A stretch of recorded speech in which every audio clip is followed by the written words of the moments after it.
In the name of the Father, and of the Son, and of the Holy Spirit. Amen. Let us begin with the Gospel reading of the day. Gospel according to Matthew, chapter 16, verses 13 to 20. Jesus went into the region of Caesarea Philippi, and he asked his disciples, "Who do people say that the Son of Man is?"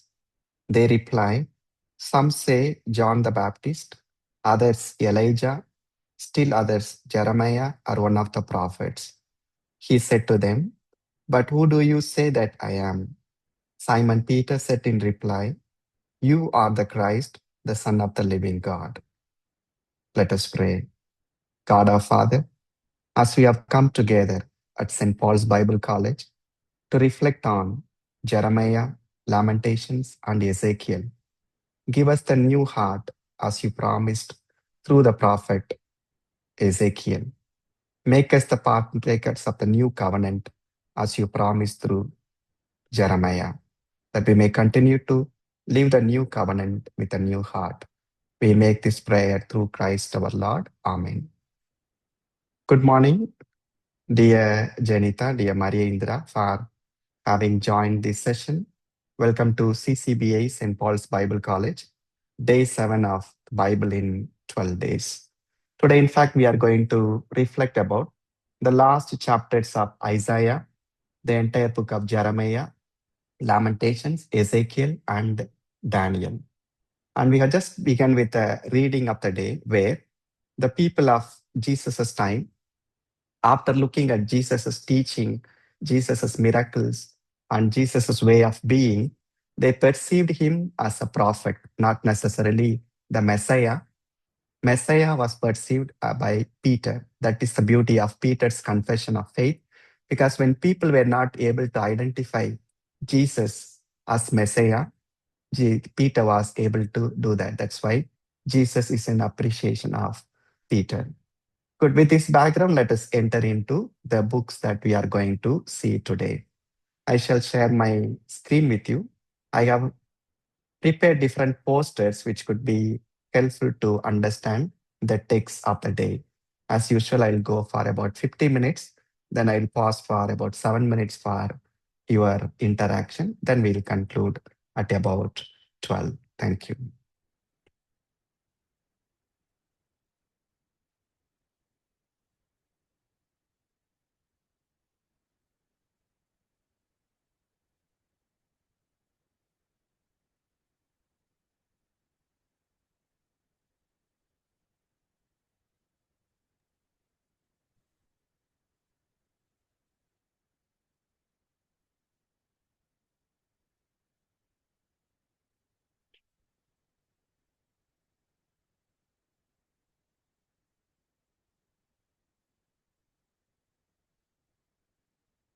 Good. So this is the first picture that I wanted to show. In order to situate the prophets of the day, today we are going to see Jeremiah, Lamentations, Ezekiel, and Daniel. You may be familiar with the timeline that you see here, and we'll just run through. We have about in 628, Kingdom of Judah, death of King Josiah. King Josiah is one of the key persons, especially for his religious renewal. And he, in fact, cleansed the temple of Jerusalem. He cleansed of the idols that were there in the temple. And above all, it was during his time that they found some books of the book of Deuteronomy, some scrolls they found in the temple. And that became the source for his religious reformation. Then Jeremiah's time, in fact, begins just after the death of King Josiah. That's about 629, 628, we could say. It goes till 588 when the people of Israel were held in Babylonian captivity, that is 587. And in fact, Jeremiah announces, and according to the last chapter, we see Jeremiah, in fact, saw what was happening during the Babylonian exile. And the person, as far as the king of Babylon is concerned, who was behind this is Nebuchadnezzar. He kept the city of Judah, Jerusalem, in siege, and later he took the people into Babylonian captivity, Jeremiah. Then, as Jeremiah begins his work already, Daniel is active, but Daniel is not coming into the picture. Only we see later, as long as the chronology of the book is concerned. Then Ezekiel also comes in between from 595 to 574. So if you see, at certain period of time, all the three prophets, that is Jeremiah, Ezekiel, and Daniel, they coexist. That is from 607 to maybe we could say 602 or 601. They, in fact, knew about each other, or maybe they might have come across. And the prophecies, as we have in the Bible, when we talk about prophecies, we shouldn't think that the prophecies were sequential, in the sense one prophet was there, then after him another one came. No, the books are written sequentially, but the occurrences of the prophecies were simultaneous in some places. So that is the first understanding we need to have when it comes to the prophets, especially these four major prophets. Then people are held in Babylonian captivity, 587. Then it goes till 538, that is the 70 years of captivity. Then Cyrus decreed to free the Jews. And in fact, after Nebuchadnezzar comes Belshazzar, after Belshazzar comes Cyrus, Persian Empire. So in fact, we have three empires here. That is the first one, Davidic Empire, then Babylonian captivity, then the Persian Empire. So in fact, Cyrus, the Persian king, makes the entire difference and people return to Jerusalem. This is the timeline we need to keep. So the key persons are, as far as the prophetic literature is concerned, Jeremiah, Ezekiel, and Daniel. As far as the kings are concerned, Nebuchadnezzar, Belshazzar, and Cyrus. Good.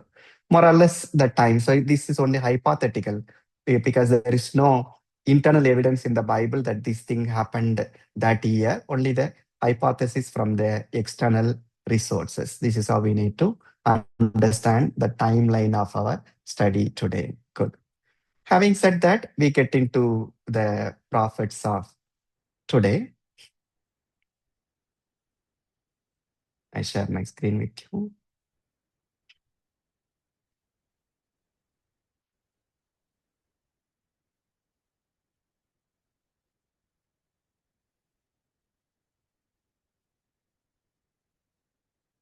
Good.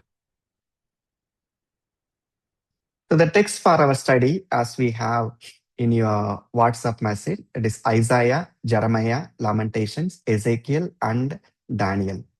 So Ezekiel is a major prophet that we have read these days, especially in the first reading. If you have been following in our lectionary, we have been reading Ezekiel these days, and Ezekiel will be very fresh to us. Let's begin with the first impressions. And when we formulated this program, in fact, we need to read the text beforehand before we come for the class. I think that is the procedure that you follow even now. So I presume that you have read the text for our study.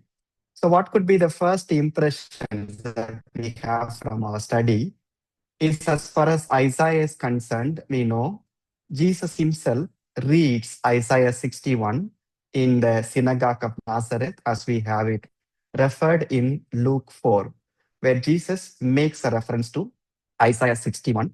The Spirit of the Lord is upon me. So here the question comes to us, why did Jesus quote Isaiah 61?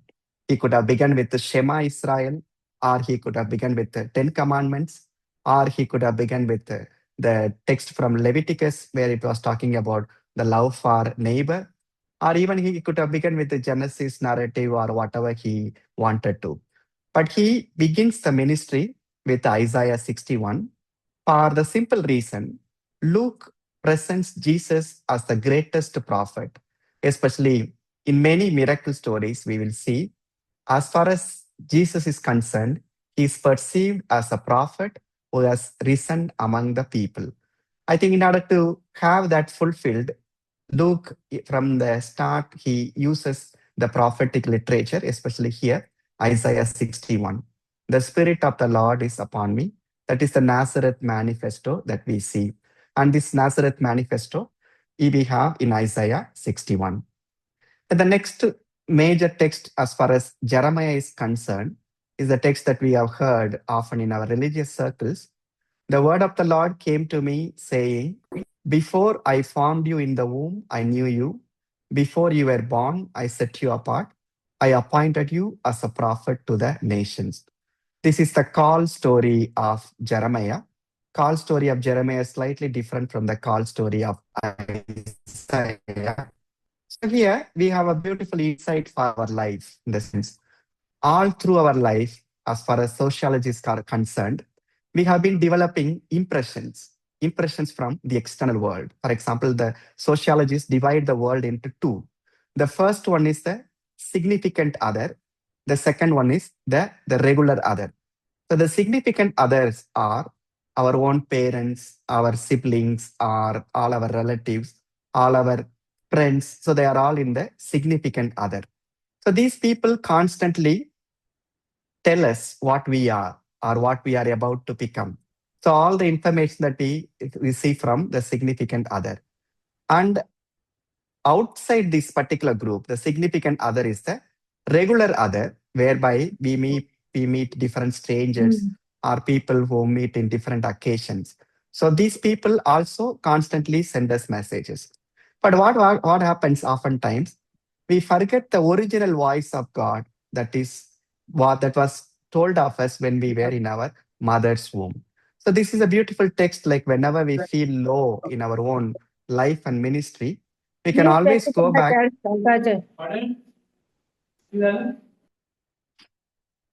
We can always go back to this moment where we can experience God's presence. That is a beautiful text from Jeremiah. Then we have some images to convey. So here Jeremiah is standing in front of the temple and prophesying. Jeremiah comes from Jerusalem and he belongs to a priestly community and he proclaims the message in Jerusalem. Then this is one of the key prophetic symbols of Jeremiah throwing a pot and breaking. So this is a symbol that Israel, here in the context of Babylonian exile, Judah will be broken and it can never be put together. This is the prophetic symbol Jeremiah is asked to use. Then we have here Jeremiah's prophecy being rejected and Jeremiah is being misunderstood and he is put into the cistern and there he survives. And here the second act of prophecy, whereby Jeremiah carries a yoke. So this yoke refers to Babylonian captivity. Again, this yoke is broken by Hananiah, a false prophet, but Jeremiah makes the image stronger by using a bronze yoke. So here yoke becomes a symbol of slavery and that becomes a prophetic message for the people of Judah. So when we have read all these passages from Isaiah to Jeremiah and later Lamentations and Ezekiel, some words would come to our mind. We'll quickly run through those words. The first word is exile, where people are taken from one place to another. So when we talk about exile, we must remember as Bible students, two exiles that the people of Israel faced or suffered. The first one is Assyrian exile that happened in 723 and 722, and the Babylonian exile. So when it comes to foreign invasion, different people have different ways of doing. For example, when Assyrians invaded, they didn't take the people of Israel to Nineveh or to Assyria. In fact, they had their own kings placed here. That's one type of exile, whereby the people of Israel will be there in the same place, but they will be ruled by different people, more or less like in India during the time of colonization. We were not taken to England. We were kept in India, but we were ruled by people who came from either Portugal or they came from England. So this is the type of exile that people of Assyria imposed on the people of Israel. But when it comes to Babylonian exile, that's different, where people were taken to Babylonia, especially the elite people, the so-called the ministers, the teachers, those who are able to read and write. they were all taken to Babylonia, primarily because they wanted to use those human resources for the development of their own country. And all other people, like peasants and laborers, they were left there in Judah to take care of the fields. This is how exile works. So, exile, when you think about the word, think of two exiles, Assyrian and Babylonian. And these prophets that we are going to see are talking about the Babylonian exile, that is the second major exile. And as you remember, after David, the kingdom was divided into north and south. So the northern kingdom faced the Assyrian exile, southern kingdom faced the Babylonian exile. So the tragedy is the prophets constantly remind the people of Judah that the people of the north, they experienced this type of exile, but these people didn't convert. So that's the tragedy. Amidst seeing one exile already happened to them, happened to their own neighbors, the people of Judah didn't convert. That's the tragedy of the story. Then Jerusalem during the time of David was the capital of the unified Israel. But after David's death, after Solomon, and after Solomon's death, Rehoboam, Jeroboam, the kingdom gets divided, and Jerusalem becomes the capital of the Judah kingdom, that is the southern kingdom.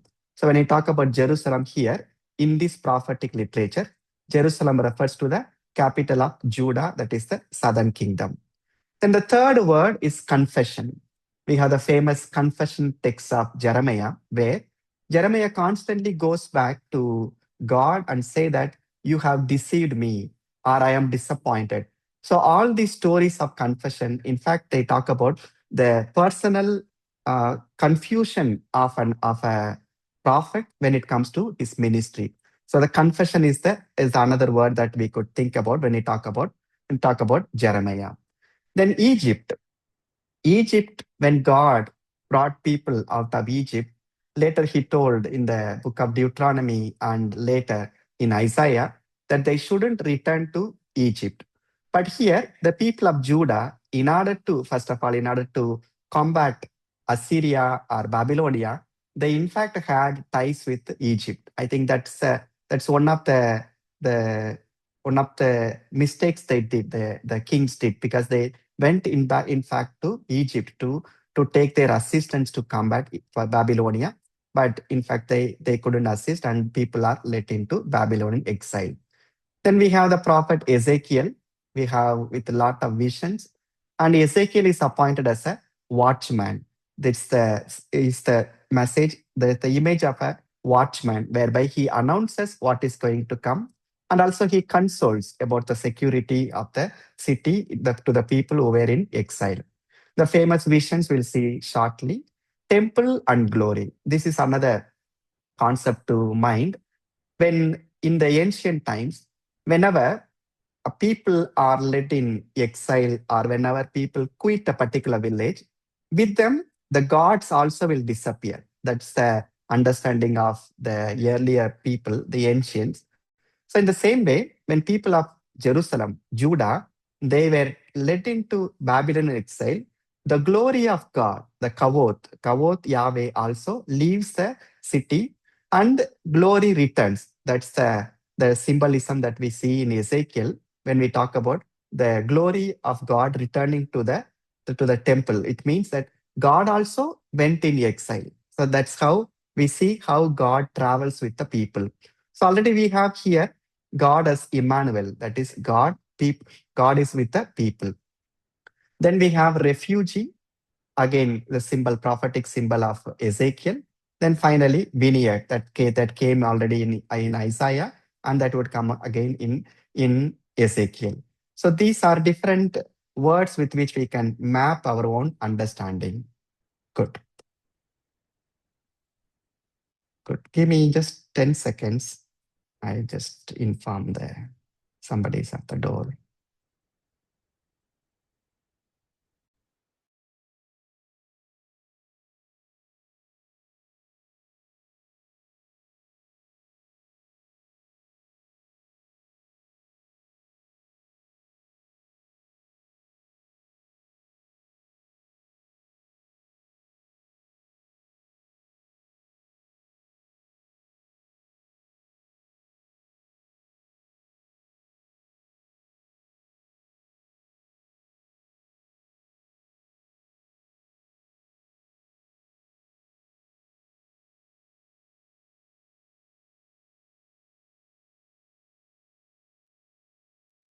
Thank you.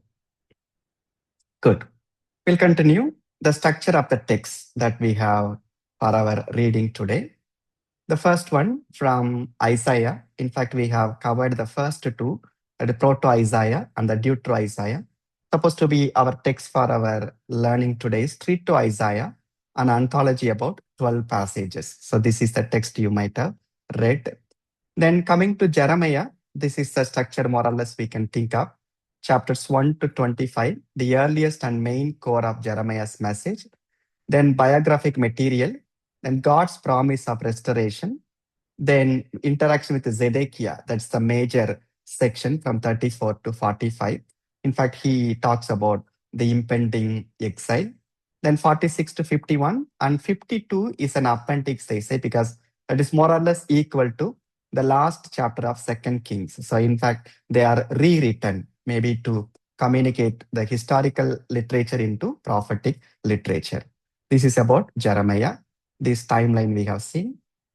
Some expressions and explanations.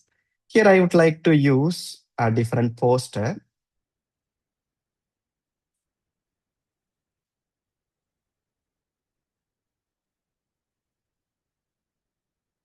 Good. So in fact, this particular poster you may be familiar. I think Father Patrick might have informed you about. So this is from BibleProject.com. In fact, in the initial stage, CCBI, we collaborated with this.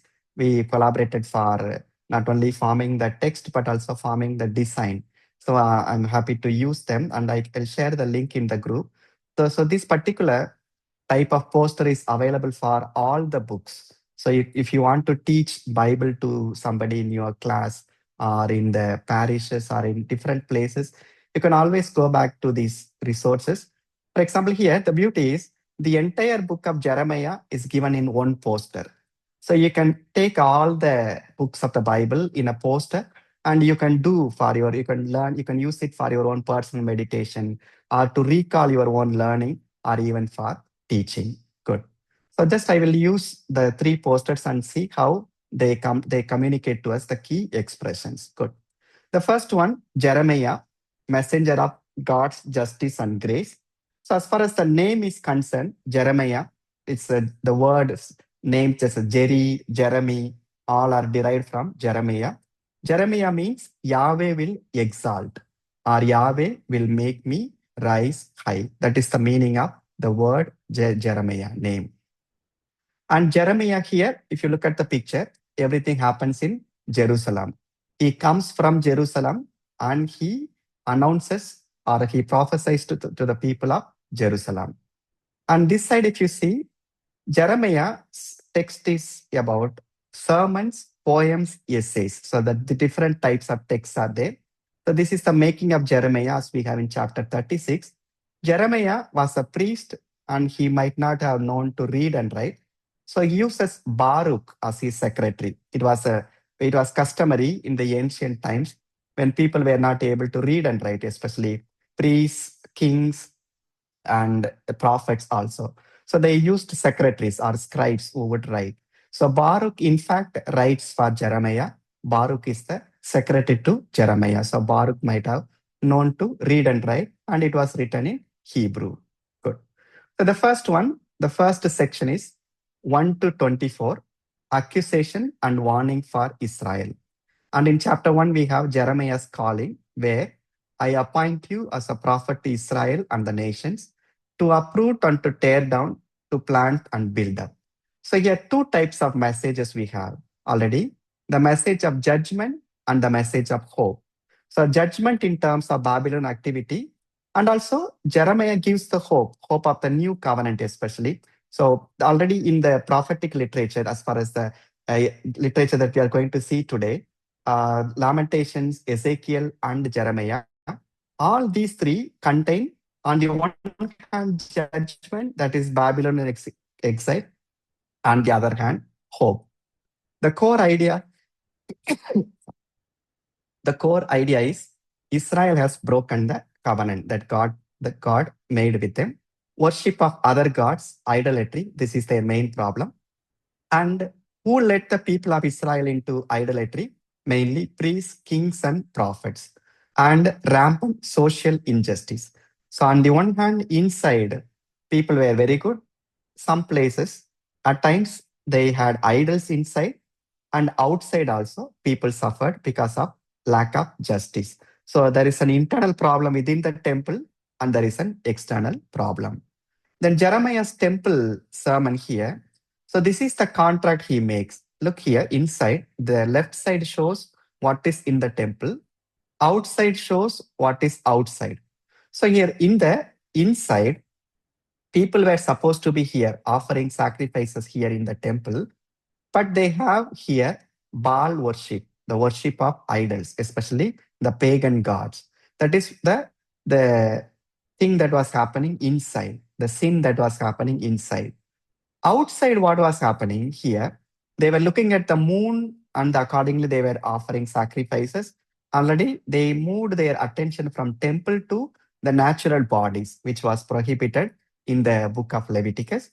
And later, here, look here, they were child sacrifices, again, a pagan sacrifice, and also injustice.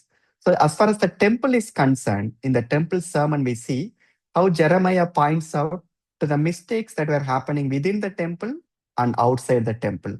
So, this is the beginning of the breaking of God's covenant, and it in fact makes God angry, and God is about to destroy the people of Judah. And he says God will destroy his own temple by sending an enemy from the north, that is Babylonian. That's a summary of the temple sermon. Then, chapter 25, we have Babylon will destroy Jerusalem and there will be an exile for about 70 years. This is the message. And here, this is the Babylonian king Nebuchadnezzar who is coming towards Jerusalem.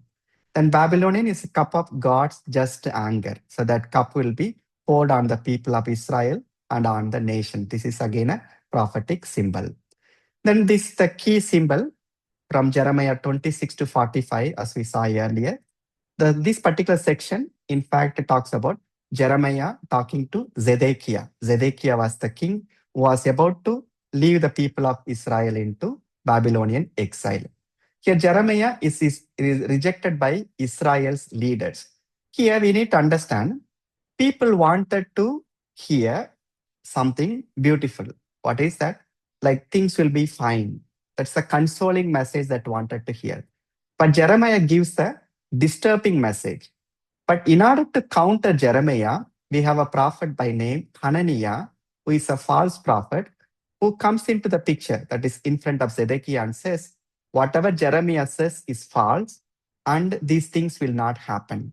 So here, two things are to be noted. The first one, Jeremiah is appointed by God, that is, God is taking the lead to appoint the prophet. But Hananiah is self-appointed. So in the Bible, all the self-appointed leaders collapse, and when the authority comes from God, people survive.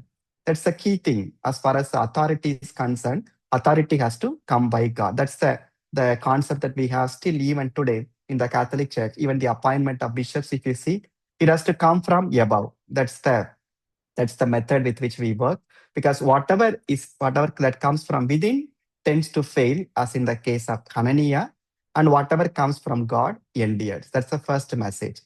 The second message that we have here is Hananiah wanted to convey to people what was pleasing to them, in the sense what would make them happy. But Jeremiah was conveying to them what was true. So here often we have this particular contrast. In life, something happens to us, we want according to our own pleasure. Like we want, as we please, things have to happen. On the other hand, we have what is true. Is a conflict between truth and joy, or truth and pleasure. So Hananiah plays on this particular principle, and he in fact conveys to king and the people in the court of king whatever is pleasing to them, and that's how that led to the rejection of the prophet Jeremiah. But Jeremiah still continues.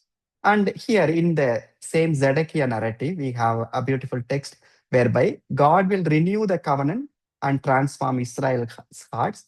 And again, quoting from Deuteronomy 30, God says, I will place my Torah, that is the word, inside them and write it in their hearts. That's the closeness with which God comes to renew the covenant again. Then chapters 34 to 45, they talk about siege, that is Babylonian siege, destruction of Jerusalem. Then 46 to 51, God conveys to the people of Israel again, like how Babylon was Babylon was a superpower, and it controlled all the nations that were around: Edom, Moab, Ammon, Damascus, Hazor, Philistia, Egypt, and finally they are now coming to Jerusalem. This is again another testimony to them that God is true. Like what God says to people of Israel is true, because all these things will happen soon, because it has happened to other nations. But later, towards 50 and 51, it again talks negatively, a little bit negatively about Babylon, because it's already the message of hope is coming here, where Babylon will be destroyed and again people will be brought back to Jerusalem. And finally, in chapter 52, destruction and exile, as we have in 2 Kings 25. So easy to remember, 5:2 is Jeremiah, 2:5 is 2 Kings. So it's a flipping of numbers. Very beautifully, it conveys, especially the words are same, so you'll be able to understand what is said in 2 Kings now here is repeated in the book of Jeremiah. But as far as the intertextual literature is concerned, which came first? And some people say prophetic literature came first, but some people say historic literature came first. But that's not our concern. But let's note that there is a repetition in the text. Jeremiah 52 is equal to 2 Kings 25.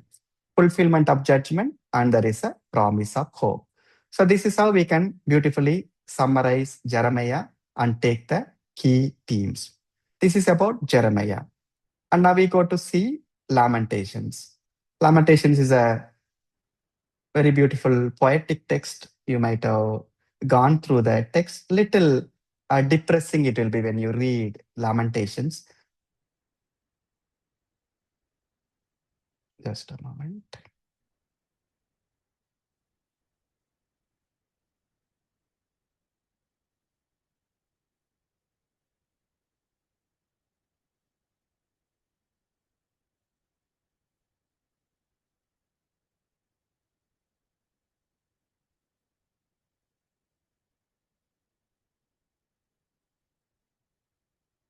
Good.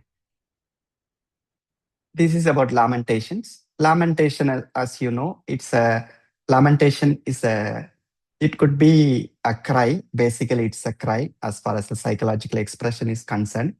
Lamentation could be individual and collective or communitarian.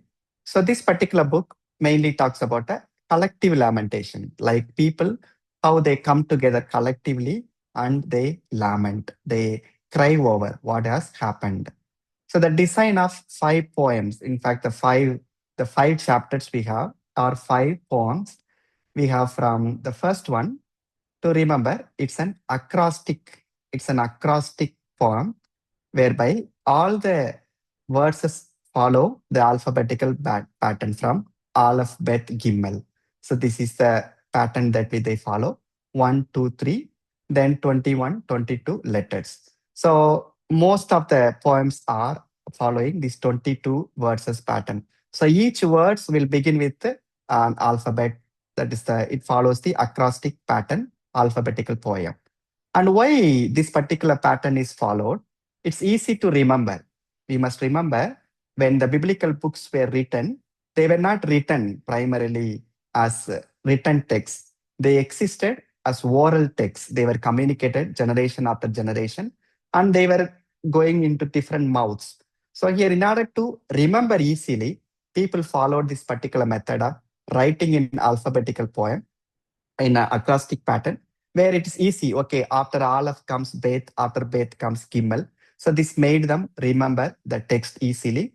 From here, we are able to understand how lamentation was a communitarian lamentation or a communitarian song of cry. So it's an anonymous author. We don't know. Maybe that's why we say it's a compilation of different psalms, we could say. Psalms we have in the book of Psalms also we have lamentation text. But here, this particular book primarily focuses on lamentation during the time of exile. But if you see in the Psalms, there some lamentations are of different types when people experience different distress. But here the distress is primarily Babylonian exile. So now how do we understand lamentation? Lamentation is a poetic reflection on the siege of Jerusalem and the exile. So this is the summary of the book of Lamentation that we could say. So here people see the catastrophe. Now these people, they held these things as stable: promised land, royal line of David, Jerusalem, temple, priests, and worship of God. So, like more or less, they had an experience of Titanic. So they thought nothing will go wrong with them. Nothing will go wrong with the covenant. Nothing will go wrong with the prophets. Nothing will go wrong with the Davidic line. Nothing will go wrong with the the different promises that God gave to them.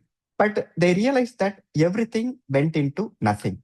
So that's the tragedy people were not able to accept, because they thought on the one hand, they suffered because of their sin of idolatry.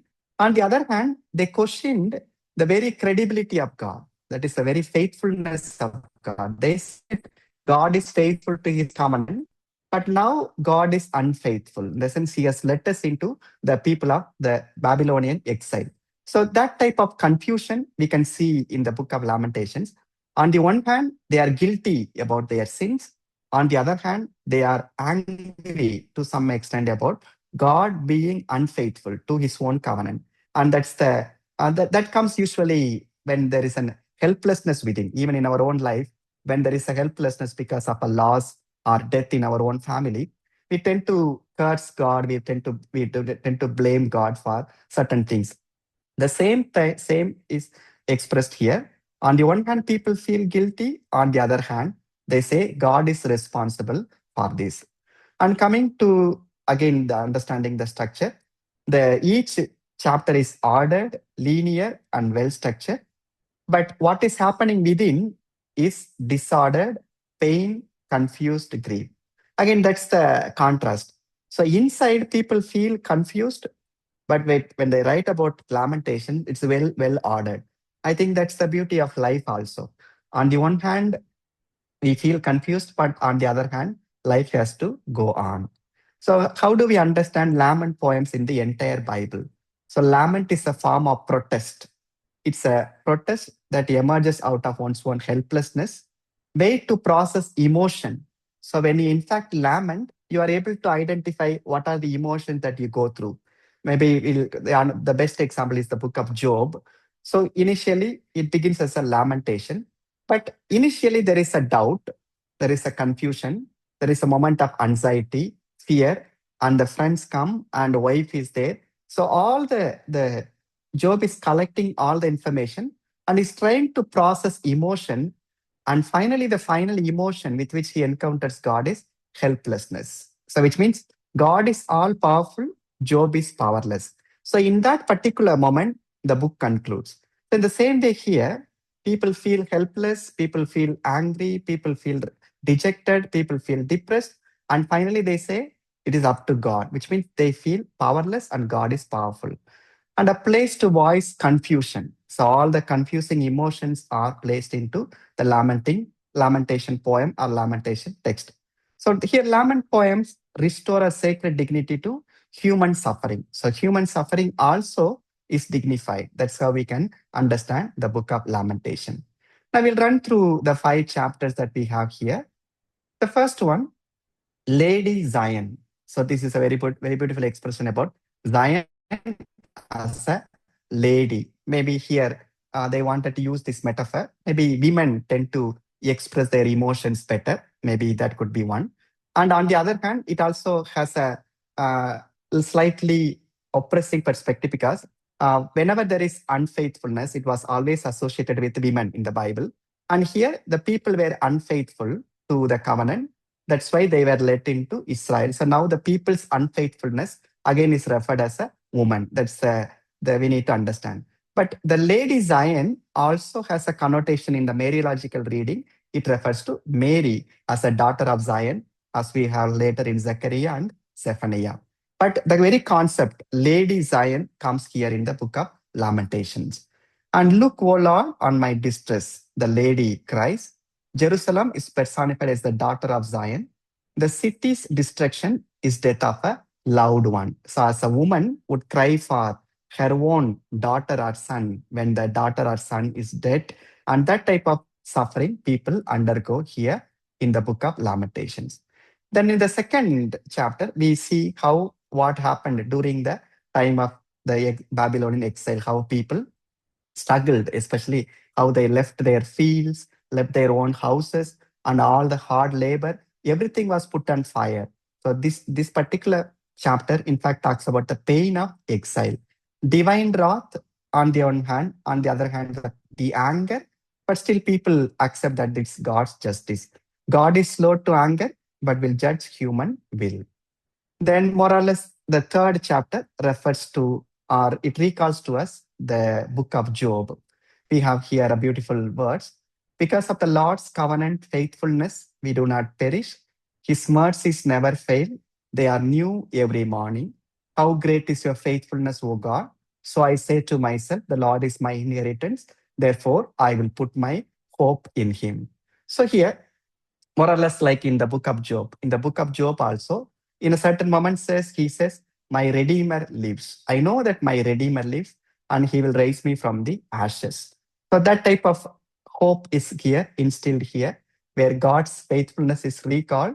And the author beautifully says, his mercies never fail. They are new every morning. We have a hymn also based on this particular text. How great is your faithfulness. Here again, the Lord is my inheritance. So all the inheritance that the people had in Jerusalem, they are now lost. Now only God becomes their inheritance. So that's a beautiful message of hope that is conveyed in chapter 3.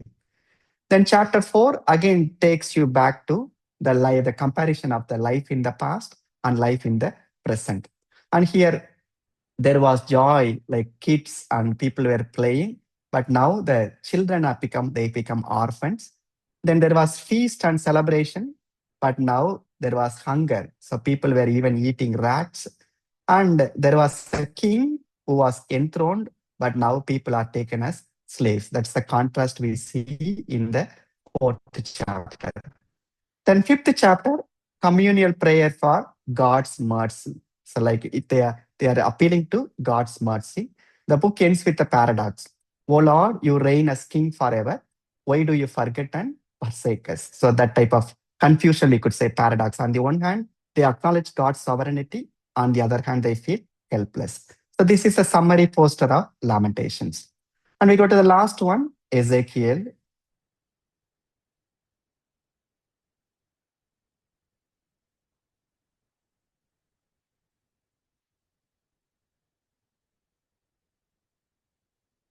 Good. Ezekiel. Ezekiel, the name means God strengthens.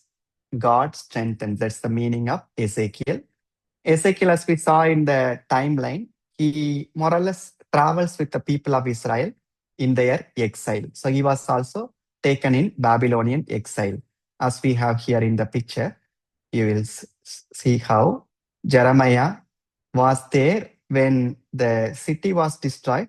But in fact, Ezekiel goes with the people. Just a moment.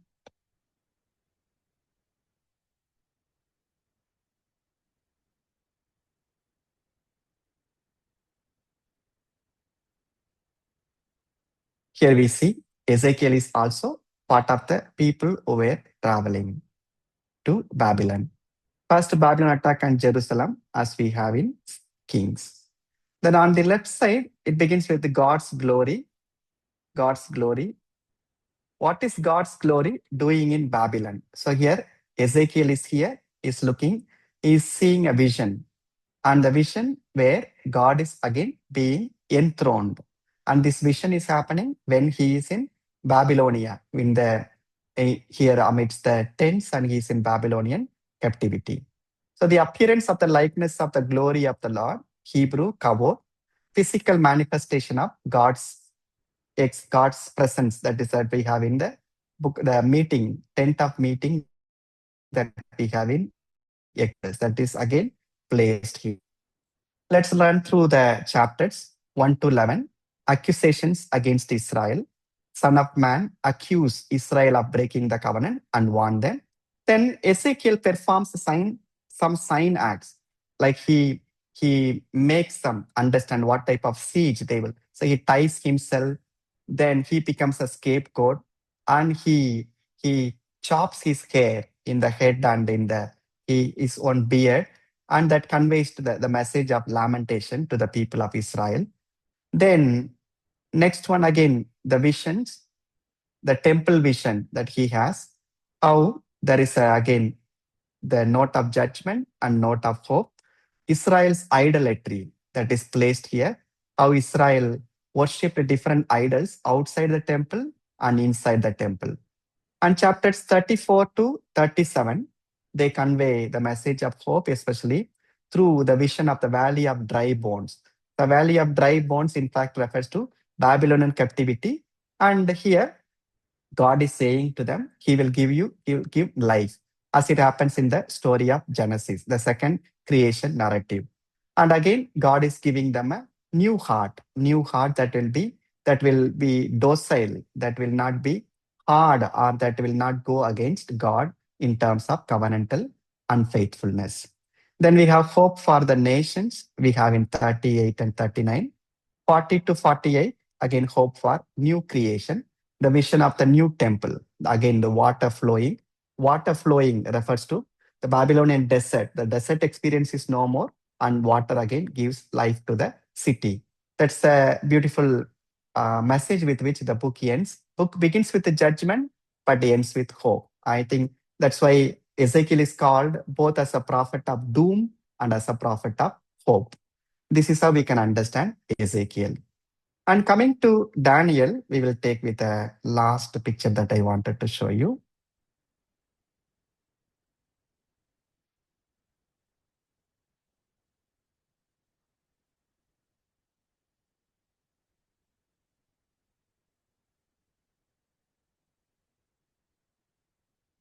Good. So now we began with the first impressions. We went on to see the structure. Then we have seen inside the chapters what they are. Now we'll try to understand what these books mean for us today.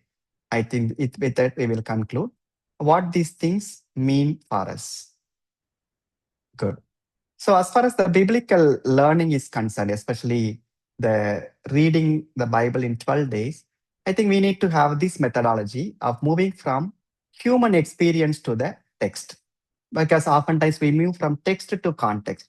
But when we take human experience to the biblical text, it makes the meaning more convincing to us, and we are able to understand. So we'll go through all the texts of our study from Isaiah to Daniel, and we'll see how human experience is reflected in the text. The first one from Isaiah, the human experience, we also have broken hearts, the ruined cities, not in the sense of ruined cities as we have in the ruined cities during the war, but we can say more or less the experience of being ruined, then experience of injustice, longing for a future. And these concerns are reflected in Isaiah 61 to 66. And there we have the beautiful message, good news to the poor. Isaiah is made as a prophet who will give good news to the poor. He gives the message of comfort, rebuilding, inclusive salvation, new heavens and new earth.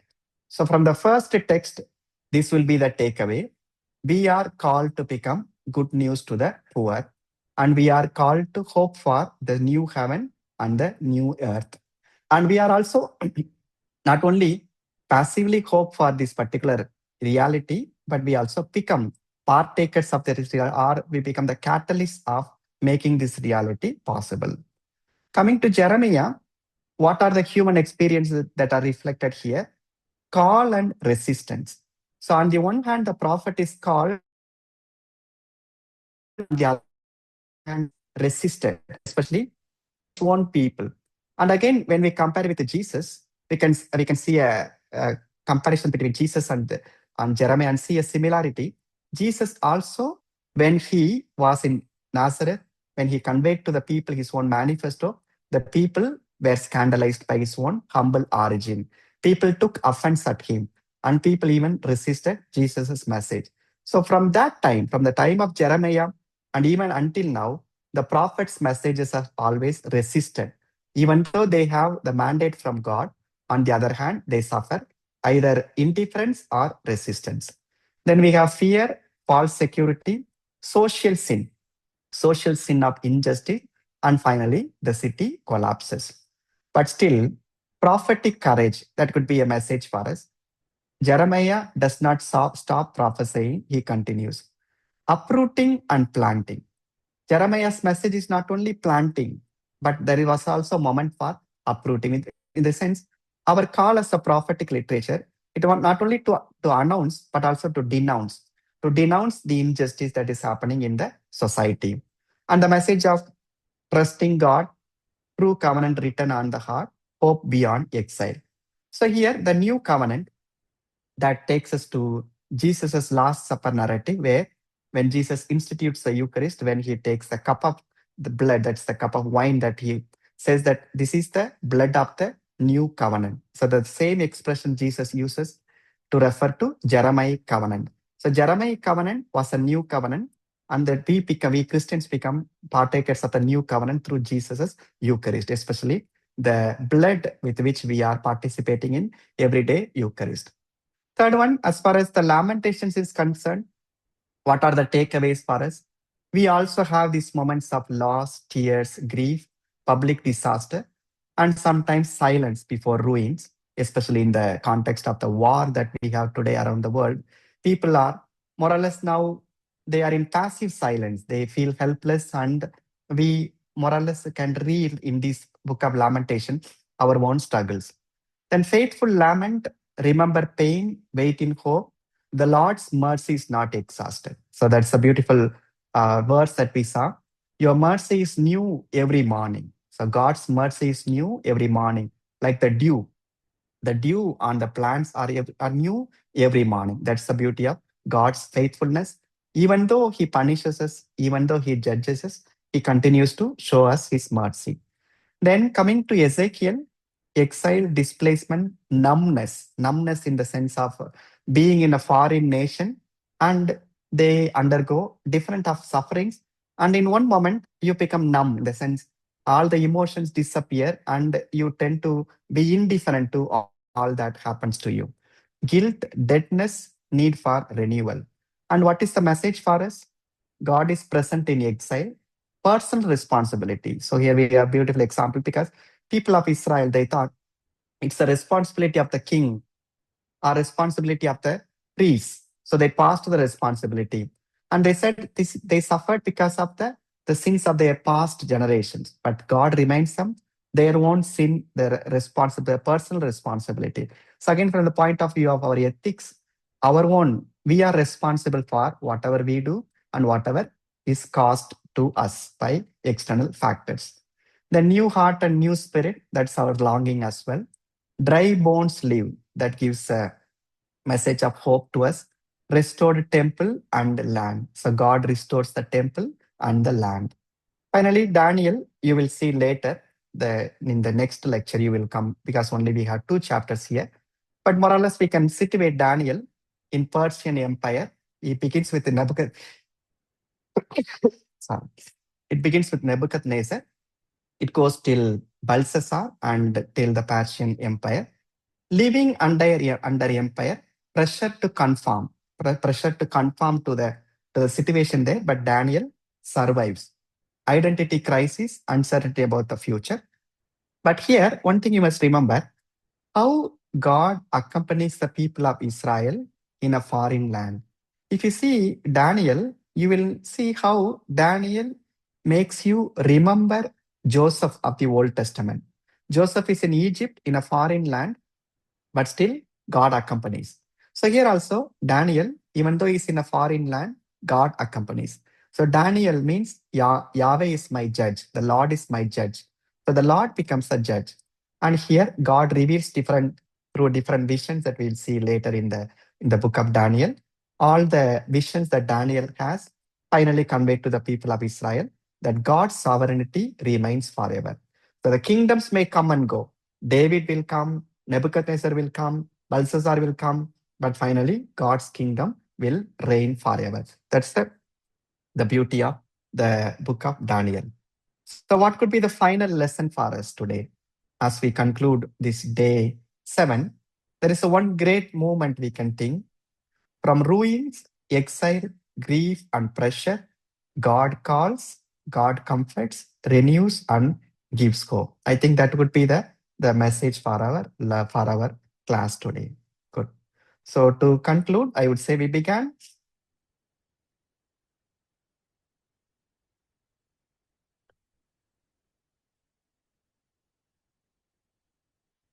with the text of our study, that is Isaiah, Jeremiah, Lamentations, Ezekiel, and Daniel.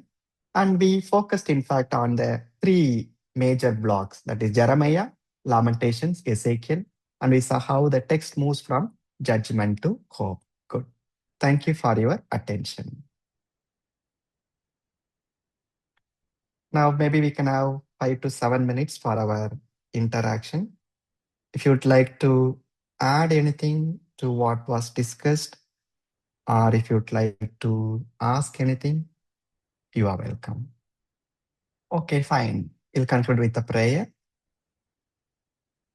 God our Father, today we are on the 21st Sunday of the year.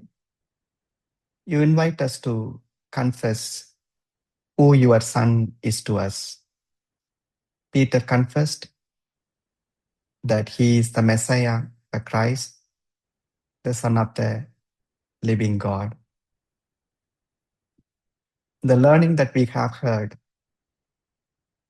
reflects how in the heart of our hearts, amidst confusion, anxiety, judgment, pain, we need to confess with hope that your Son restores everything in Him. May our life be restored this week, and may we continue to feel your presence with us. We make this prayer through Christ our Lord. Amen. Good. Thank you for your attention. Have a blessed week. Thank you. Good day to you.